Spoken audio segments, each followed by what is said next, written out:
तो quality of entrepreneurship, क्या quality होना चाहिए एंटरप्रेन्योरशिप के अंदर। जैसे कि आप सभी लोग जानते हैं कि हम लोग एंटरप्रेन्योरशिप कर रहे हैं और हम डायरेक्ट सेलिंग में हैं। तो सभी लोग एंटरप्रेन्योरशिप के लिए आए हैं, तो अलग अलग क्वालिटी होना चाहिए। तो सबसे पहले तो मैं बात करूंगा कि क्वालिटी ये होना चाहिए कि जैसे एंटरप्रेन्योरशिप होता क्या है। तो मैं आपको एक कोटेशन बता रहा हूँ, उसके माध्यम से आप समझ जाएंगे कि एंटरप्रेन्योरशिप क्या होता है और आने वाले समय में कौन से एंटरप्रेन्योरशिप की हमें आवश्यकता है और एंटरप्रेन्योरशिप कैसे की जा सकती है। सर मेरी वॉइस क्लियर आ रही है? जी जी बिल्कुल आ रही है, बिल्कुल साफ आ रही है। तो एक व्यक्ति होता है जो बाजार से तरबूज लेके आता है, वाटरमेलन लेके आता है और 50 रुपए का तरबूज लाता है और 100 रुपए में वो बेचता है। 50 रुपए का तरबूज बाजार से लाता है और 100 रुपए में उसको सेल कर देता है, वो होता है बिजनेसमैन। वो कौन होता है? बिजनेसमैन होता है। और एक व्यक्ति 50 रुपए का तरबूज बाजार से लाता है, उसको मॉडिफाई करता है, एक काउंटर तैयार करता है और उसके माध्यम से वो तरबूज को 200 रुपए में सेल करता है। वो व्यक्ति होता है एंटरप्रेन्योर। वो व्यक्ति एंटरप्रेन्योर होता है कि 50 रुपए के तरबूज को 200 रुपए में बेचता है, उसको मॉडिफाई करता है, ब्रांडिंग करता है, काउंटर करता है और उसको 200 रुपए में सेल कर देता है। उस व्यक्ति को बोलते हैं एंटरप्रेन्योर। तीसरी क्वालिटी और होती है कि एक व्यक्ति 50 रुपए का तरबूज लेके आता है और उस तरबूज से लाके जूस बनाता है और जूस बना के आपको बनाना सिखाता है और फिर उस बनाए हुए जूस को खुद पी जाता है। और वो व्यक्ति उस जूस बनाने को सिखाने से बहुत सारा पैसा कमाता है, वो होता है इन्फोप्रेन्योर। तो माय डियर फ्रेंड, आज का जो समय है वो इन्फोप्रेन्योर का है। एंटरप्रेन्योरशिप से भी ऊपर इन्फोप्रेन्योर है, क्योंकि जमाना चेंज हो चुका है। सोशल मीडिया का जमाना है, ई कॉमर्स का जमाना है। हमें और आपको सबको इन्फोप्रेन्योर बनना है। जो क्वालिटी एंटरप्रेन्योरशिप से भी ऊपर आती है वो होती है इन्फोप्रेन्योर। तो आपको सबको इन्फोप्रेन्योर बनता है। दूसरा,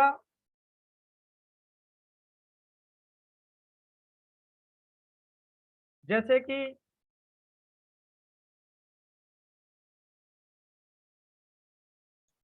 ओके सर, तो इसमें क्वालिटी क्या होना चाहिए कि रिसोर्सेसफुल होना चाहिए, बंदे को टीचेबल होना चाहिए, रिस्क टेकर होना चाहिए, इंडिपेंडेंट होना चाहिए, एम्बिशियस होना चाहिए और हार्ड वर्किंग, नेटवर्कर और डिसिप्लिन। तो मैं अब आपको 1 to 1 पॉइंट बात करेंगे, एक एक पॉइंट पे बात करेंगे कि रिसोर्सेसफुल क्या होता है। जब हम डायरेक्ट शेयरिंग की दुनिया में आते हैं और एंटरप्रेन्योरशिप के लिए हम किसी का चयन करते हैं, किसी व्यक्ति को हम डायरेक्ट सेलिंग में ज्वाइनिंग कराते हैं, आईएमसी में ज्वाइनिंग कराते हैं, तो हमें उस बंदे के अंदर में कौन सी जो क्वालिटी है वो देख लेना चाहिए, चेक कर लेना चाहिए जब हमें उसको डायरेक्ट सेलिंग ज्वाइन कराना चाहिए। क्योंकि नहीं, क्या होता है कि जब हम लोग क्या करते हैं कि किसी को भी भर्ती करने लग जाते हैं, और जब किसी को भी भर्ती करते हैं तो एक समय ऐसा आता है कि हमारी टीम के अंदर में लगभग हजारों लोगों का नेटवर्क होता है और नेटवर्क बड़े हजारों लोगों का होता है, मगर प्रोडक्टिविटी बहुत कम आती है। जब प्रोडक्टिविटी बहुत कम आती है तो फिर क्या होता है कि वो व्यक्ति सोचता है कि यार मैंने 100 लोगों का नेटवर्क बना लिया मगर मुझे 10,000 रुपये भी नहीं आ रहा है, मैंने 2,000 लोगों की टीम है मेरी और मेरे को पैसा आ नहीं रहा है। फिर वो क्या करता है कि धीरे धीरे होपलेस खुद ही होने लग जाता है, और होपलेस होता है वो गलती किसकी है? उसकी खुद की गलती है कि उसने ऐसे व्यक्तियों को चूज किया, ऐसे व्यक्तियों का चयन किया जो लोग रिसोर्सेज फुल थे ही नहीं। जिन लोगों के पास रिसोर्सेज फुल की प्रॉब्लम है थी, वो कमी थी, किसी पे मोबाइल नहीं था, किसी पे मोटरसाइकिल नहीं थी, किसी पे कुछ नहीं था, तो कहीं ना कहीं किसी को ना किसी को कमी थी, किसी के पास टाइम नहीं था। एक बंदा बोल रहा है मेरे पास टाइम नहीं, मैं पूरे दिन एंगेज रहता हूँ, मैं टाइम नहीं दे सकता 1 घंटे के लिए। हम वहां पे बोल रहे हैं कि नहीं आप तो ज्वाइनिंग कर लीजिए, आईडी लगवा दीजिए, कोई जरूरत नहीं टाइम की। वो कह रहा है मेरे पास मोबाइल नहीं है, कीपैड मोबाइल है, कोई जरूरत नहीं, आप तो ज्वाइनिंग कराइए। भाई ऐसी ज्वाइनिंग से क्या मतलब है? तो हमें यहाँ पर ध्यान रखना है कि हमें बंदा चाहिए रिसोर्सेसफुल। दूसरा पॉइंट जो है वो है टीचेबल। अब टीचेबल क्यों चाहिए? कि कोई भी व्यक्ति होता है उसके अंदर में सीखने की एक भूख होना चाहिए, एक सीखने की और सिखाने की एक भूख होना चाहिए। पहले सीखना और फिर सिखाना, टीच करना टीच कराना। तो सीखने सिखाने की लेकर के एक कोटेशन है, वो मैं आपको बताऊंगा। 2 बच्चे होते हैं, 2 बच्चे दोनों स्कूल जाते हैं। एक बच्चा क्या करता है कि स्कूल जाता है और वहां से एजुकेशन लेके आता है, वो घर पे फिर पढ़ता है और फिर घर पे पढ़ता है।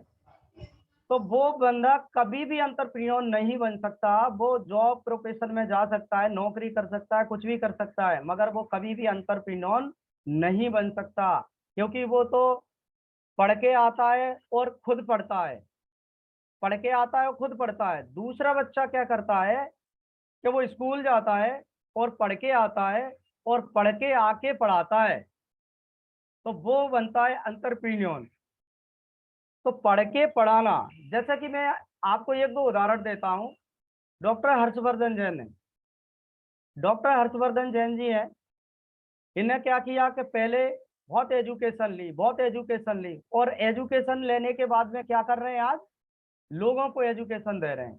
एजुकेशन ली और एजुकेशन दे रहे हैं, मतलब ये हुआ entrepreneurship. Doctor Vivek Bindra, education ली, आज लोगों को एजुकेशन दे रहे हैं, लाखों करोड़ों लोगों को एजुकेशन दे रहे हैं, तो वो होता है एंटरप्रेन्योरशिप। तो एंटरप्रेन्योरशिप में टीचेबल व्यक्ति को होना चाहिए। ये हमें समझना होगा कि हम कौन से व्यक्ति पे काम कर रहे हैं, कौन व्यक्ति एंटरप्रेन्योरशिप कर सकता है और कौन व्यक्ति नहीं कर सकता। जी हमें सबसे पहले जब हम आईएमसी बिजनेस में किसी भी व्यक्ति को लाते हैं, जी हमें देखना है। तीसरी बात आती है रिस्क टेकर।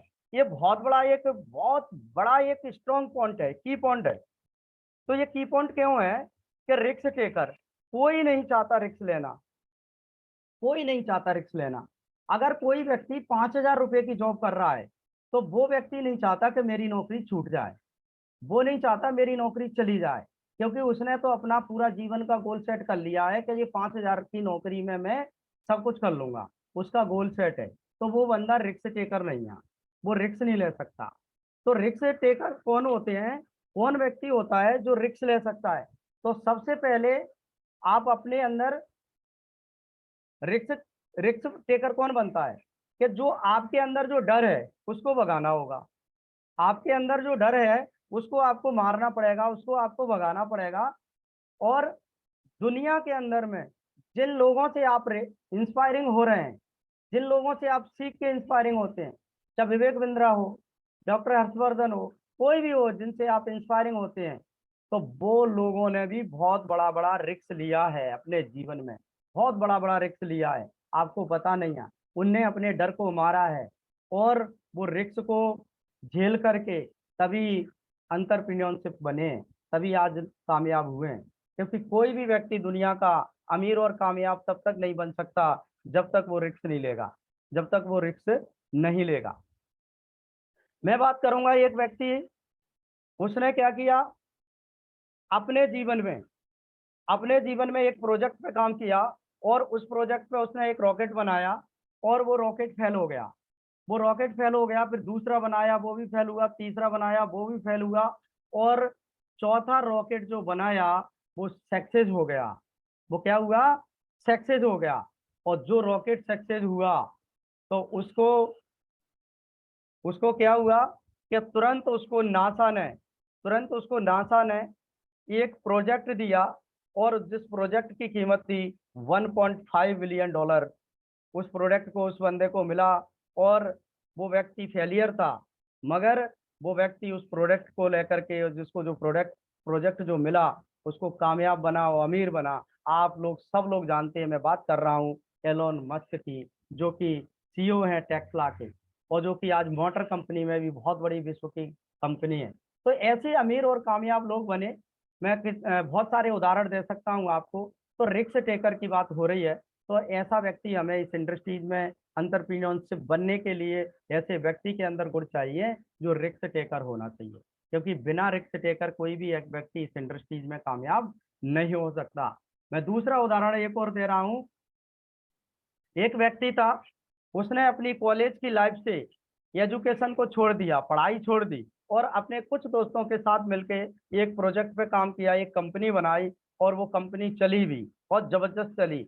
मगर कुछ फिल्म उद्योग के लोगों ने उस पर ऑब्जेक्शन लिया, उस पर कॉपीराइट लगाया, और उस कंपनी बंद हो गई। जब कंपनी बंद हुई तो वो व्यक्ति दिवालिया घोषित हो गया, और उसने हार नहीं मानी। मगर हार नहीं मानी, और उस व्यक्ति ने लगातार एफर्ट किया, लगातार मेहनत की, और उस व्यक्ति ने एक ऐसा ऐप डेवलपमेंट किया, और दुनिया का सबसे बड़ा जो टैक्सी ऐप बनाया, उसको उबेर के नाम से हम लोग जानते हैं। और उस टैक्सी ऐप के मालिक जो हैं वो हैं ट्रेविस कलेनिक। तो ट्रेविस कलेनिक ने ये कंपनी बनाई, लगभग 70 देशों से ज़्यादा देशों में ये कंपनी काम करती है आज, और लगभग टैक्सी ऐप के मामले में पूरी दुनिया की सबसे बड़ी ये कंपनी है। तो रिस्क लिया इन लोगों ने। इन लोगों ने अभी कहीं ना कहीं अपने जीवन में बहुत बड़े रिस्क लिए हैं। तो हमें इस इंडस्ट्रीज के लिए बंदे को चूज करना है, एंटरप्रेन्योरशिप के लिए अगर हमें लाना है, तो उस व्यक्ति के अंदर एक क्वालिटी होना चाहिए। वो क्वालिटी है रिस्क टेकर भी उसको होना चाहिए। नेक्स्ट जो पॉइंट है हमारा, वो चौथा पॉइंट है, वो है इंडिपेंडेंट। इंडिपेंडेंट इंडिपेंडेंट की बात होती है तो एक होता है इंडिपेंडेंट और एक होता है डिपेंडेंट। एक होता है इंडिपेंडेंट और एक होता है डिपेंडेंट। इंडिपेंडेंट क्या है और डिपेंडेंट क्या है? डिपेंडेंट वो व्यक्ति है जो कभी भी किसी भी काम को करने से पहले किसी पर निर्भर करता है, किसी के भरोसे पे होता है। वो व्यक्ति कोई भी हो, वो अकेला कुछ नहीं कर सकता। तो वो व्यक्ति का एक ही क्वेश्चन रहता है कि मैं अपने मम्मी से पूछूंगा, पापा से पूछ के आऊंगा, अपने दोस्तों से पूछूंगा, ये करूंगा वो करूंगा। तो वो डिपेंडेंट बंदा है, वो इस मॉडल में सेट नहीं हो सकता। उसके लिए जो एंटरप्रेन्योरशिप की बस की बात नहीं है। उस व्यक्ति आपके काम का बंदा नहीं है। वो आपको कौन चाहिए? इंडिपेंडेंट। आपको कौन चाहिए? इंडिपेंडेंट, जो सेल्फ डिसीजन लेता है, जो सेल्फ की एक्टिविटी करता है।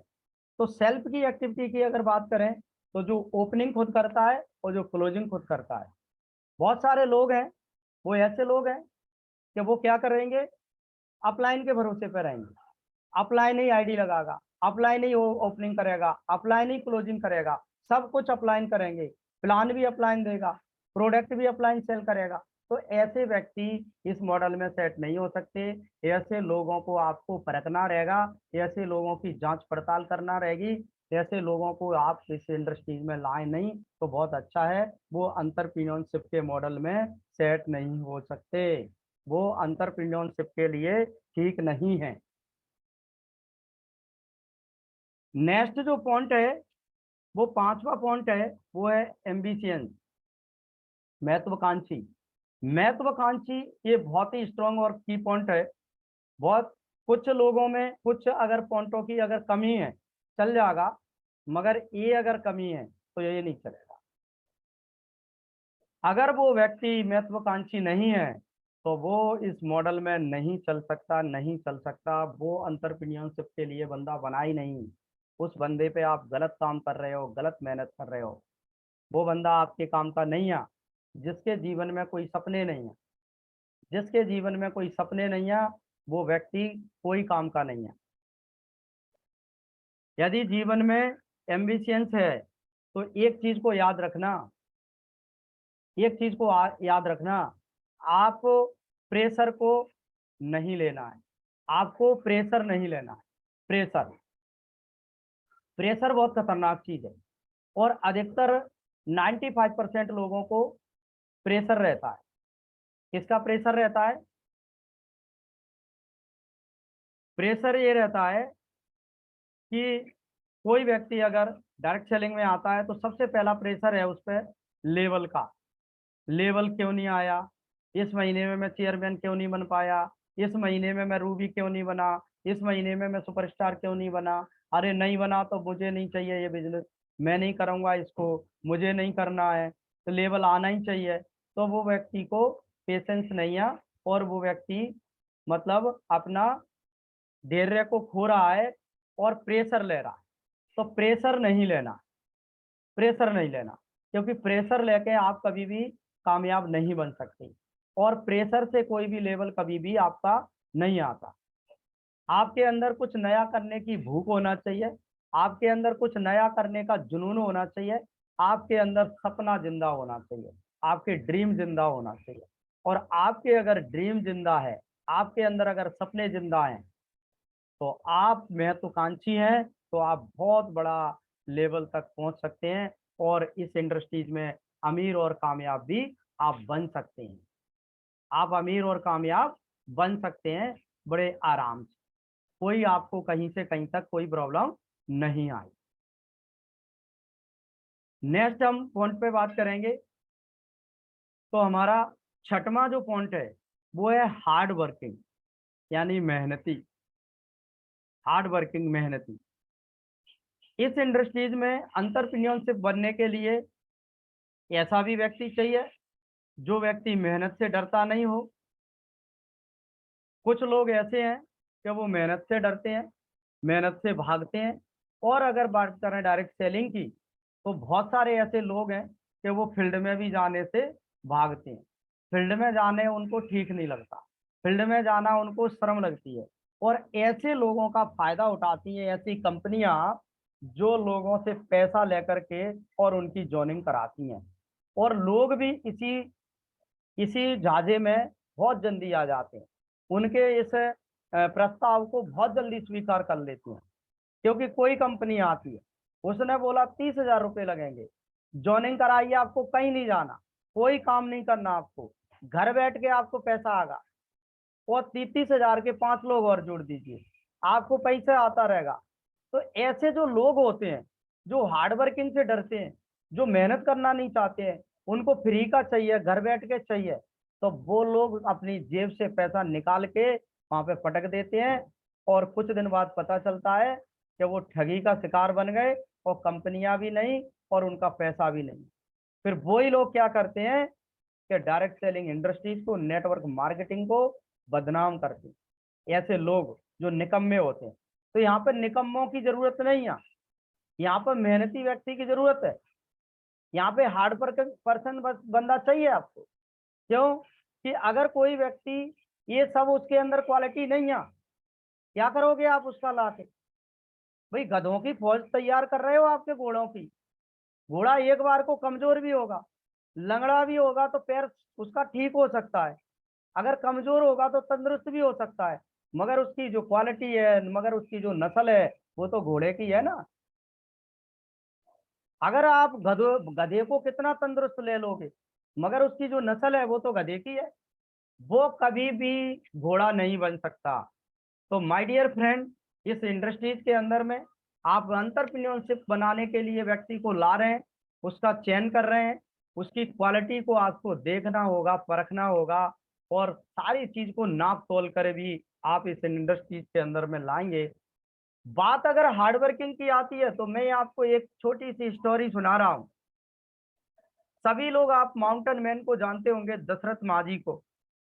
वो व्यक्ति के जीवन में एक घटना घटती है, उसके जीवन में एक क्राइसिस होता है, और उस क्राइसिस से वो व्यक्ति इतना इंस्पायर हो जाता है, इतना एक्साइटेड हो जाता है, इतना उसके दिल के अंदर उथल पुथल होती है कि जिस जो पहाड़ था, बहुत विराट पहाड़ था, उसकी वजह से उसके मतलब उसकी पत्नी को नुकसान हुआ, उसकी पत्नी की जान चली गई, उसके परिवार की खुशियां चली गई। तो उस व्यक्ति ने कसम खा ली उसी दिन से कि इस पहाड़ को मैं चीर के रख दूंगा, इस पहाड़ को मैं तोड़ के रखूंगा। और वो व्यक्ति ने हार्ड वर्किंग किया, और उसने वो पहाड़ तोड़ा। तो एक ऐसा व्यक्ति भी, दशरथ माझी जैसे लोग जो पहाड़ को चीर सकते हैं, पहाड़ पहाड़ को काट सकते हैं, तो ऐसे व्यक्ति की यहाँ पे हमें जरूरत है। वही व्यक्ति हमारे साथ में मिलके कंधे से कंधा मिलाकर यहाँ पर अंतरप्रेन्योरशिप बन सकता है और अंतरप्रेन्योरशिप की पारी जो है खेल सकता है हमारे साथ में। तो ऐसे व्यक्ति की हमें खोज करना चाहिए। दूसरी मैं आपको स्टोरी एक बताऊं, मिल्खा सिंह, सरदार मिल्खा सिंह सभी जानते हैं, एक फौज में सैनिक था। कोई उसको ज्यादा दौड़ने का शौक नहीं था, कोई भागता नहीं था, कुछ नहीं था, मगर उसका बस एक ही शौक था, वो था दूध का गिलास। उसको दूध का गिलास चाहिए था। और वो दूध का गिलास कब मिलेगा? जब वो दौड़ में सबसे फर्स्ट आएगा। तो उसका गोल था, जो पहला गोल था वो था दूध का गिलास प्राप्त करना। तो उसको कुछ नहीं दिखाता, दूध दूध दूध दूध दूध, और भागता था और भाग के दूध का गिलास प्राप्त करता था। इसके बाद में उसको दूसरा गोल दूसरा गोल बना उसका, वहीं से दूसरे गोल ने जन्म लिया। और वो गोल क्या था? एक बेस्ट इंडिया का लोगो लगा हुआ जैकेट, कोट, ब्लेजर जो हम पहनते हैं, उस पर लोगो लगा हुआ था भारत का। उसने बोला ये जैकेट मुझे चाहिए, ये जैकेट चाहिए। उनके कोच ने कहा ये जैकेट ऐसे ही नहीं मिल जाती है, ये जैकेट को प्राप्त करने के लिए विन करना पड़ेगा, भागना पड़ेगा। तो उसने कही भागूंगा, मगर मुझे मुझे इंडिया की जैकेट चाहिए। तो उसने जैकेट के लिए गोल सेट किया और भागा, और दूसरा गोल था उसको अचीव किया। और इसके बाद में तीसरा गोल बना उसका, ऐसा एक गोल बना जो उसके कोच ने उससे जहाज में बोला कि तुम्हें ऑस्ट्रेलिया के खिलाफ मैच जीतना है, और वो मैच का राउंड होगा 45.9। तो आपके दिमाग के अंदर गोल सेट हो जाना चाहिए 45.9। तो उसके दिमाग में गोल सेट हो गया, एक पर्ची पे उसके कोच ने लिख के दिया 45.9। तो वो रात और दिन उसको मात्र एक ही चीज दिखती थी, और वो थी 45.9, 45.9। तीसरे गोल के लिए भागा, उसने वो गोल को अचीवमेंट किया दोस्तों, गोल को अचीवमेंट किया। तो हमें अपने जीवन के गोल बनाना पड़ेंगे। हमें ऐसे विजनरी व्यक्ति की तलाश है इस इंडस्ट्रीज के लिए, ऐसे व्यक्ति की तलाश है जो व्यक्ति विजनरी होना चाहिए, जो व्यक्ति गोल मेकर होना चाहिए, वो गोल बना सकता है, हार्ड वर्किंग व्यक्ति होना चाहिए। तो ऐसे व्यक्ति हैं, उनकी यहाँ पर जरूरत है। वही व्यक्ति अंतरप्रेन्योरशिप बन सकता है, और दूसरा व्यक्ति अंतरप्रेन्योरशिप नहीं बन सकते। मेरा नेक्स्ट पॉइंट है नेटवर्कर। नेटवर्कर, हम कौन सी इंडस्ट्रीज में हैं? नेटवर्क इंडस्ट्रीज में हम लोग, डायरेक्ट सेलिंग इंडस्ट्रीज में हैं। डायरेक्ट सेलिंग मतलब सीधा बिक्री, नेटवर्क मतलब नेटवर्क बनाना लोगों का, सीधा बिक्री के जरिए लोगों का नेटवर्क बनाना। हमारे बीच में कोई बिचौलिया नहीं है, हमारे बीच में कोई आड़तिये नहीं है। हमें सीधा बिक्री मतलब हमें सीधा कंपनी से कॉन्ट्रैक्ट करना है और लोगों का नेटवर्क बनाना है। तो यहाँ पे नेटवर्क बनाना, मगर हमें कैसे लोग चाहिए जो नेटवर्क बना सकते हैं, कैसे लोग नहीं चाहिए जो नेटवर्क नहीं बना सकते। बहुत सारे लोग हैं, उनको नेटवर्क नहीं बना पाएंगे, और नेटवर्क के नाम से ऐसे भिजकते हैं जैसे लाल कपड़ा साड़ को दिखा देते हैं। तो ऐसा व्यक्ति यहाँ चलेगा? नहीं चलेगा। ऐसा व्यक्ति कभी एंटरप्रेन्योरशिप बन सकता है? नहीं बन सकता। ये तो नेटवर्क बनाने का बिजनेस है, यहाँ तो एक नेटवर्क बनाना पड़ेगा। जैसा कि नेटवर्क किस किसने बनाया?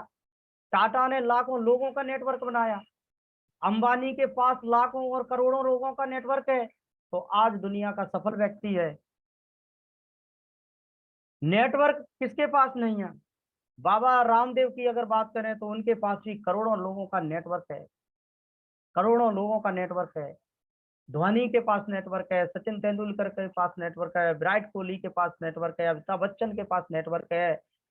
चाहे बीजेपी हो, कांग्रेस हो, सपा हो, बसपा हो, सबके पास अपना अपना नेटवर्क है। सबने अपना नेटवर्क क्रिएट किया है, सबने अपना नेटवर्क बनाया है, तभी ये लोग दुनिया के अमीर और कामयाब बने हैं। तो बिना नेटवर्क बनाए आप अमीर और कामयाब नहीं बन सकते। तो यहाँ पर हमें एक नेटवर्कर की जरूरत है। उस व्यक्ति के अंदर नेटवर्क बनाने की क्वालिटी होना चाहिए। अगर उसके अंदर नेटवर्क बनाने की क्वालिटी नहीं है तो आप क्या करोगे उसको इस इंडस्ट्री जोन करा के, क्या करोगे उसको इस इंडस्ट्री जोन करा के? वो इस मॉडल के लिए नहीं है, वो इस मॉडल के लिए नहीं है बना वो व्यक्ति, वो एंटरप्रेन्योर कभी नहीं बन सकता। आपका टाइम खराब करेगा, आपका टाइम खराब करेगा। इससे अच्छे दूसरे व्यक्ति की तलाश करिए जिसके अंदर एंटरप्रेन्योरशिप बनने की क्वालिटी होना चाहिए माय डियर फ्रेंड। तो नेक्स्ट मेरा 8वां जो पॉइंट है और लास्ट पॉइंट है वो है discipline. Discipline discipline aim of for a discipline life style. हमें अपने जिंदगी का एम बना लेना चाहिए डिसिप्लिन को। यदि आपने कोई निश्चय कर लिया, डिसिप्लिन अनुशासन है। आपने निश्चय किया कि मुझे कल सवेरे 6 बजे उठना है, मुझे कल सवेरे क्या करना है, 6 बजे उठना है, और आप अलार्म सेट कर दिया, और अलार्म सेट करने के बाद में अलार्म बजा 6 बजे, राइट टाइम पे अलार्म तो बजेगा क्योंकि अलार्म डिसिप्लिन में चलता है, और अलार्म अपने राइट टाइम पर बजेगा, मगर आप डिसिप्लिन में नहीं है और आपने अलार्म को बंद कर दिया। आपने अलार्म को बंद कर दिया क्योंकि आप डिसिप्लिन में है ही नहीं, और आप उठ रहे हो सो के 8 बजे। तो क्या आप कामयाब बन सकते हैं? क्या आप अपने सपनों को पूरा कर सकते हैं? तो डिसिप्लिन बहुत जरूरी है। आपको एंटरप्रेन्योरशिप के लिए जो व्यक्ति को चुन के लेके आ रहे हो, उस व्यक्ति का आप सिलेक्शन कर रहे हो, तो उस व्यक्ति के अंदर डिसिप्लिन आपको देखना है कि ये बंदा डिसिप्लिन मेंटेन कर रहा है कि नहीं कर रहा है। आपने उस बंदे की प्रोस्पेक्टिंग की है, उस बंदे को आपने मीटिंग में बुलाया, वो बंदा राइट टाइम पे आया कि नहीं आया? पता चला आपने बोला कि भाई अपन मिलेंगे वहां पे ऐसे ऐसे, उस बंदे को 4 बजे का टाइम दिया, वो 6 बजे आ रहा है, तो आप पहले ही समझ लो कि ये डिसिप्लिन तो फॉलो आज से ही नहीं कर रहा है, ये क्या करेगा मेरे साथ में बिजनेस? और या वो कर रहा है आप नहीं कर रहे हैं, वो बंदा 4 बजे आ रहा है, आप 6 बजे जा रहे हैं, तो फिर आप डिसिप्लिन लेते हो, तो आपके अंदर डिसिप्लिन नहीं है, तब भी गड़बड़ है, तो फिर आप खुद ही एंटरप्रेन्योर नहीं है। तो जो व्यक्ति को हम एंटरप्रेन्योरशिप के लिए लेके आ रहे हैं, उस व्यक्ति को डिसिप्लिन होना चाहिए, डिसिप्लिन होना चाहिए। और दुनिया के 95% लोग हैं जो डिसिप्लिन फॉलो करते हैं कहीं ना कहीं किसी ना किसी दबाव में। नहीं, आप बताओ, अपनी मर्जी से कौन डिसिप्लिन फॉलो करता है?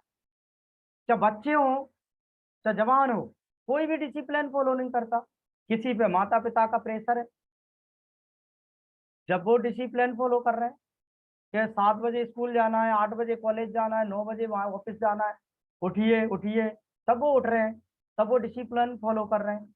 किसी पे कॉलेज का दबाव, किसी पे स्कूल का दबाव, किसी पे ऑफिस का दबाव, तो वो दबाव में 95% लोग हैं वो डिसिप्लिन को फॉलो करते हैं। और दुनिया के 5% ऐसे लोग हैं जो अमीर हैं, कामयाब हैं, वो लोग अपने आप से सेल्फ से डिसिप्लिन फॉलो करते हैं।